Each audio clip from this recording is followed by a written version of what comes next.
जुनून के बिना आपके पास ऊर्जा नहीं होगी और ऊर्जा के बिना आपके पास कुछ नहीं होगा। ऐसा कहना है वॉरेन बफेट का, जो दुनिया के सबसे बड़े शेयर मार्केट के जादूगर के रूप में जाने जाते हैं। तो चलिए दोस्तों, आज हम इस वीडियो के जरिए उनकी पूरी बायोग्राफी को जानने की कोशिश करते हैं।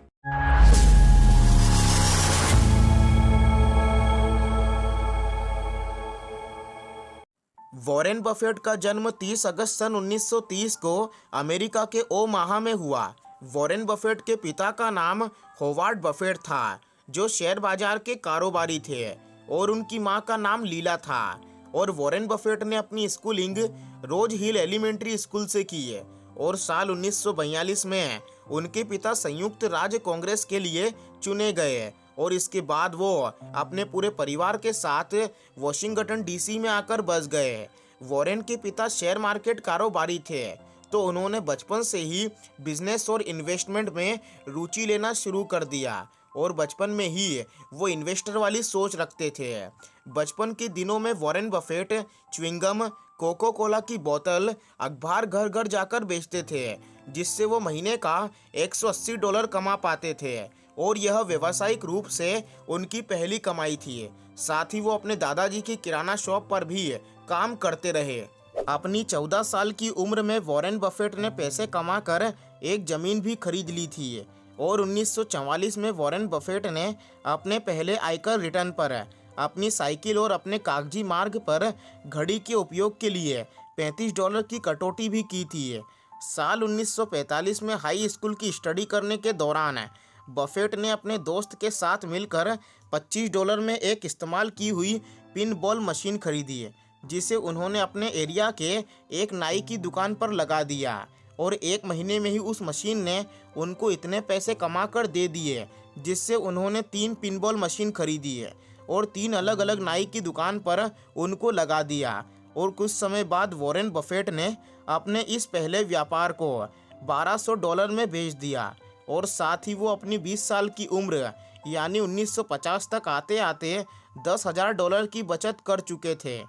इसके बाद वॉरेन बफेट ने 1951 से 1954 तक अपने पिता की company Buffett Falk and company में एक निवेश विक्रेता के रूप में काम किया और 1954 में बेंजामिन ग्राहम के साथ एक साझेदार के रूप में काम करना शुरू कर दिया, जिसमें इन्हें $12,000 सालाना मिलते थे।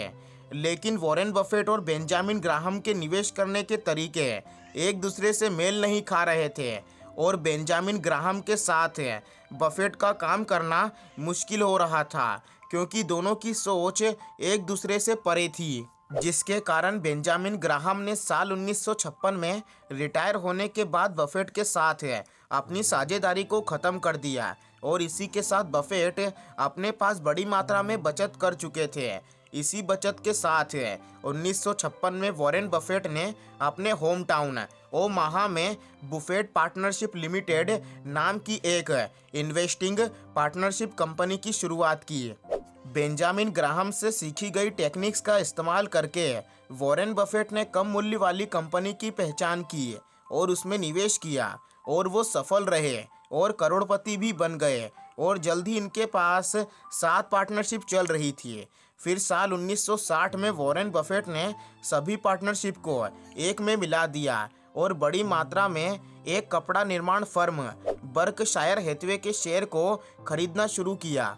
अपनी सभी पार्टनरशिप से होने वाली कमाई के चलते वॉरेन बफेट 32 साल की उम्र में ही करोड़पति बन गए और 1965 तक इन्होंने बर्कशायर हैथवे का नियंत्रण अपने हाथ में ले लिया।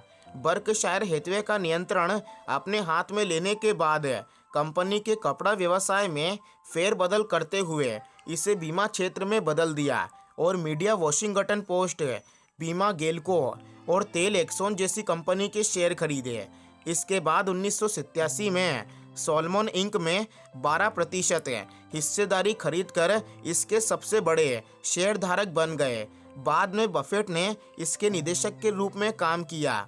साल 1990 के घोटाले के बाद सालोमान ब्रदर्स के सीईओ जॉन गुडफ्रेंड ने 1991 में कंपनी छोड़ दी, जिसके बाद बफेट ने अध्यक्ष के रूप में कंपनी का पदभार संभाला और संकट के समय तक इस पद पर बने रहे और आगे चलकर वॉरेन बफेट ने कोको कोला का स्टॉक भी खरीदना शुरू कर दिया और $1.2 की कंपनी का 7% हिस्सा खरीद लिया। साल 1994 से 2006 तक कंपनी के निदेशक पद पर रहे और आज बर्कशायर हैथवे 60 से अधिक कंपनियों का मालिक है, जिसमें बीमाकर्ता ज़ीको, बैटरी निर्माता ड्यूरासेल और डेयरी क्वीन जैसी बड़ी कंपनी शामिल है। अप्रैल 2006 तक बफेट ने $2 बिलियन से भी अधिक की कमाई की और जून 2006 में बफेट ने घोषणा करते हुए कहा कि वह धीरे धीरे अपनी बर्कशायर होल्डिंग का 85% 5 फाउंडेशन को दे देंगे, जिनमें से सबसे बड़ा योगदान bill and Melinda Gates foundation को जाएगा। साल 2008 में वॉरेन बफेट $62 बिलियन की कुल संपत्ति के साथ बिल गेट्स को पछाड़ते हुए दुनिया के सबसे अमीर व्यक्ति बन गए। तो दोस्तों, ये तो कहानी थी वॉरेन बफेट की है। और अगर आपको ये वीडियो अच्छी लगी हो तो इस वीडियो को लाइक कर देना और चैनल को सब्सक्राइब कर देना।